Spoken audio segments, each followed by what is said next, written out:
जय श्री राम, जय श्री हनुमान। ये 6 संकेत बताते हैं कुलदेवी देवता आपसे खुश हैं, वे आपके घर में हैं। सही सुन रहे हैं, वे आपके घर में हैं, घर में ही वास कर रहे हैं। ये 6 संकेत से मालूम पड़ जाता है। भाइयों, आज मैं आप सभी लोगों को बताऊंगा कि आपके घर की देवता आपसे खुश हैं और आपके घर में उनका वास है। वास होने की 6 संकेत हैं जिसे ध्यान से सुनने की ज़रूरत है। और जानने से पहले मैं ब्रजेश पाठक आप सभी लोगों का अपने YouTube चैनल पर हार्दिक स्वागत करता हूं और एक निवेदन करता हूं कि जो भी भाईगण पहली बार चैनल पर विजिट किए हैं, कृपया करके चैनल को सब्सक्राइब कर लें और पर सेट अवश्य कर लें, ताकि इसी प्रकार की ज्ञानवर्धक प्रसंग हम आप तक पहुंचा सकें। भाइयों, आज का प्रसंग है कि वह कौन से संकेत हैं जिससे पता चलता है कि आपके घर की देवी देवता आपसे खुश हैं और आपके घर में वास कर रहे हैं। भाइयों, हम कैसे जानेंगे कि हमारी घर की देवता हमसे खुश है? सबसे पहले हम यह जानने की कोशिश करते हैं कि कुल देवता क्या होती है। तो इतना तो आप लोग जानते ही होंगे कि अपने घर की देवता को कुल देवता बोलते हैं, और यदि घर में देवी की पूजा हो रही है तो उसे कुल देवी बोलते हैं। इस कुल देवी देवता की सबसे पहले पूजा पाठ प्रसाद हम अर्पित करते हैं, क्योंकि ये हमारी तरक्की, अनावृष्टि, अतिवृष्टि में सहायक होती है। किसी भी अप्रिय घटना को रोकने में समर्थ रहती है।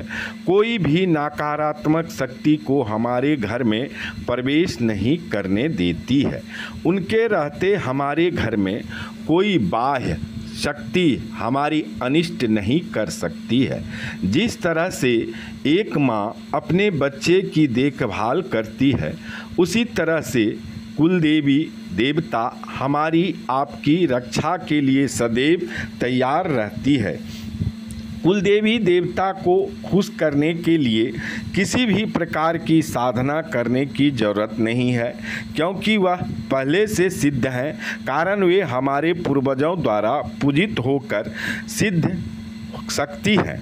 सदा सर्वदा से वे पूजनीय रही है। इसलिए हमें भी चाहिए कि हम अपने कुलदेवी देवता को खुश रखें, क्योंकि यदि कुलदेवी देवता यदि नाराज हो जाती है तो उस घर की उन्नति रुक जाती है और घर में तरह तरह की बीमारियां फैलने लगती है, तरह तरह की परेशानियां होने लगती है, तरह तरह की अड़चनें आने लगती है और इस तरह तरह की विवाद पैदा होने लगती है।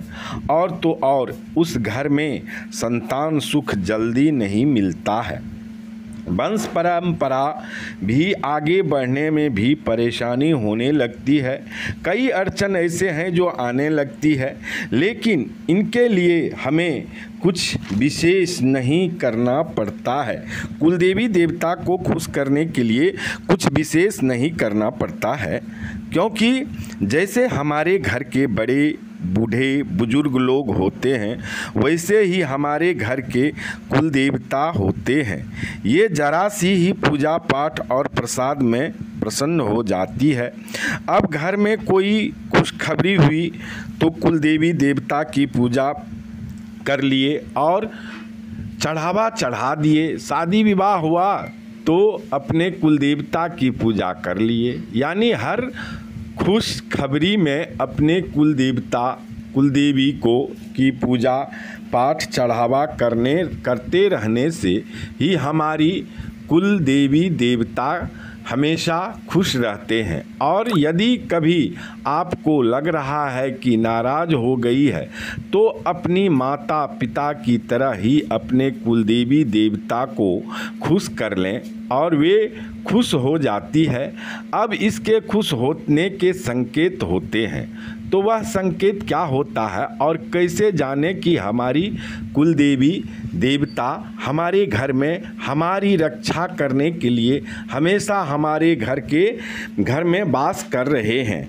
आज इस प्रसंग में इसी बात पर करते हैं चर्चा, और ध्यान से अवश्य सुनिएगा। तो चलिए चलते हैं, जानते हैं वे 6 संकेत के बारे में जो मैं पहले बता चुका हूँ। तो पहला संकेत है, सबसे पहले ये जान लें, जिस घर की कुलदेवी देवता खुश है उस घर की कोई भी काम कभी कोई रुक नहीं सकता। कोई भी अच्छा काम किया, मतलब व्यापार किया, दुकान किया, अपने मन से भी लगा लें, इस काम में सफलता मिलती है। जो भी आपके मन में आए वो भी आप अपने तरफ से भी, मन में विचार आते रहते हैं हर मनुष्य को, वह आप ऐड कर सकते हैं, जोड़ सकते हैं। ये सब हमारी कुलदेवी देवता की आशीर्वाद से होती है। ये हुआ पहला संकेत। अब चलते हैं दूसरे संकेत पर। दूसरा संकेत ये है कि उस घर में रहने वाले सदस्य, जितने भी सदस्य हैं, वे सभी एक दूसरे का सम्मान करते हैं और शिष्ट होते हैं और एक दूसरे की सहमति बनी रहती है। एक दूसरे की उचित बातों को सभी मानते हैं। ये जान लें, उस घर में कलह नहीं हो सकता। यहाँ तक कि उस घर की स्त्रियाँ पुरुषों का सम्मान करती है। उस घर में के बच्चे एवं बच्चियाँ आज्ञाकारी और सुशील होते हैं। उस घर में धन की कमी कभी नहीं रहती है, क्योंकि जो निर्णय लिए जाते हैं वह सही समय पर सही निर्णय लिए जाते हैं और उस निर्णय का सभी सदस्य सम्मान करते हैं। यही एक अनमोल बातें हैं। तीसरा संकेत यह है कि जैसे ही हम घर में प्रवेश करते हैं, मतलब बाहर से आकर घर में ही प्रवेश करेंगे, घर में प्रवेश करते ही बहुत अच्छा लगता है। घर का वातावरण एकदम से प्रतिकूल नज़र आता है और मन प्रसन्न हो जाता है। ऐसा लगता है कि मानो जैसे घर में पहले से अगरबत्तियाँ जलाकर छोड़ दिया गया है या अनवरत जल रहा है। ऐसा एकदम महसूस होने लगती है, प्रतीत होने लगता है। एकदम से ऐसा महसूस होगा कि सारा घर सुगंधित और मनमोहक लग रही होती है। कभी कभी ऐसा भी एहसास होता है। तो ये थे तीसरा संकेत, जो आपके घर में आपकी कुलदेवी देवता का वास है। चौथा संकेत है, जिस घर में कुलदेवी या कुलदेवता खुश रहते हैं उस घर में ऐसा कभी नहीं हो सकता कि संतान का कोई कष्ट हो। उस घर में संतान सुख अवश्य प्राप्त होता है, क्योंकि कुलदेवी कुलदेवता अपने कुल परंपरा को आगे बढ़ाती रहती है। उस कुल में लड़के भी होंगे, लड़कियां भी होगी और पूरा घर परिवार संतान सुख से हरा भरा रहेंगे। और संतान भी ऐसी होगी जो संस्कारी और आज्ञाकारी होगी, अपने जीवन में अपने कुल खानदानों का नाम रोशन करेगा। तो ये चौथा संकेत है जो बताता है कि आपके घर की कुल देवी देवता आपके घर में खुश रहकर वास कर रहा है। कभी भी कहीं संतानोत्पत्ति के लिए संतानोत्पत्ति के लिए बाहर मन्नत मांगने नहीं जाना पड़ता है। कभी ये कठिन समस्या ही नहीं आती है। ये सब संकेत बताते हैं कि कुलदेवी देवता आपके खुश हैं, तभी ये सब संकेत रूप में आपको मिल रहा है। पांचवा संकेत है, जिस घर की कुलदेवी देवता खुश रहते हैं उस घर में बाहरी शैतानी शक्ति उस घर में कभी प्रवेश नहीं कर सकती, क्योंकि कुलदेवी और कुलदेवता का निवास कहाँ पर होता है, यह मालूम है कि नहीं? यदि नहीं है तो मालूम तो सुन लीजिए, मालूम है तो ध्यान से सुने, नहीं मालूम है तो भी ध्यान से सुने। उनका निवास हमारे मुख्य द्वार पर होता है। जैसा कि आप जानते ही हैं कि किसी का प्रवेश यदि होता है तो वह मेन गेट यानी मुख्य द्वार से ही होता है और वहीं पर आपकी कुलदेवी देवता का वास है। तो ऐसे में कोई भी बुराई शक्ति या बुराई शक्तियाँ आपके घर प्रवेश नहीं कर सकती, क्योंकि अच्छाई शक्ति के पास बुराई शक्ति को आना बड़ा ही कठिन होता है। तो इस प्रकार से आपके घर कोई भी बुराई शक्ति आपके घर प्रवेश नहीं कर सकती और आपके घर के वातावरण कभी दूषित नहीं होगी। हमेशा सकारात्मक शक्तियाँ अपना स्वतंत्र रूप से आपके घर की काम करती रहेगी।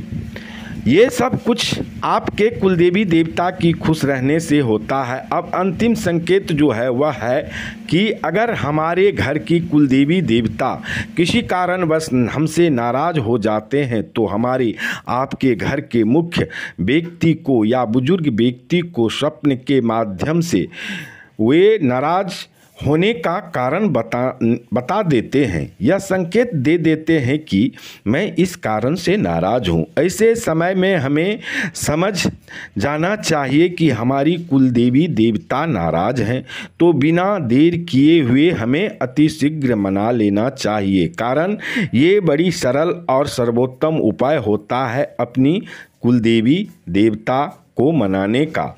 बड़ी सहजता से प्रसन्न भी हो जाते हैं। यदि आपके हमारे घर की कुलदेवी कुलदेवता खुश हैं तो भी वे हमारे घर के गार्जियन या अभिभावक को संकेत के रूप में स्वप्न में दे देते हैं कि तुमने प्रसाद चढ़ाया पर जल नहीं पिलाया।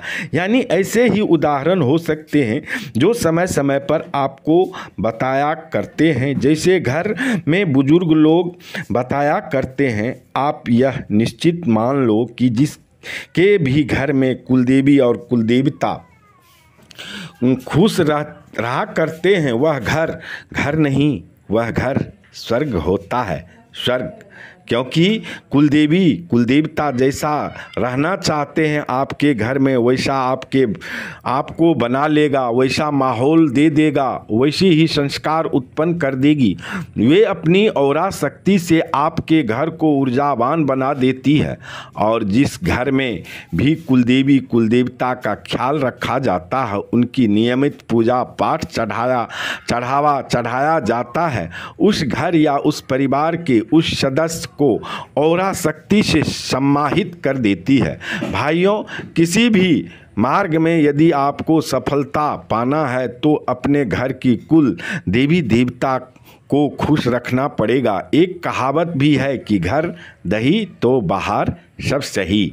मतलब साफ है कि घर की देवता यदि खुश हैं तो बाहर की देवता भी बहुत कम समय में ही खुश हो जाते हैं। इसलिए भाइयों, अपने घर की देवता को घर परिवार के सभी सदस्यों को नियमित रूप से पूजा पाठ करनी चाहिए। अक्सर देखा करता हूँ कि गार्जियन घर की देवी देवता को पूजा कर लिया, बाकी सभी सदस्य पार उतर गया, जबकि परिवार के सभी सदस्यों को अपनी घर की देवता की पूजा निश्चित रूप से करनी चाहिए ताकि आपकी परिवार के हर सदस्य औरा शक्ति से ऊर्जावान बन सके। किसी एक के भरोसे नहीं रहना चाहिए।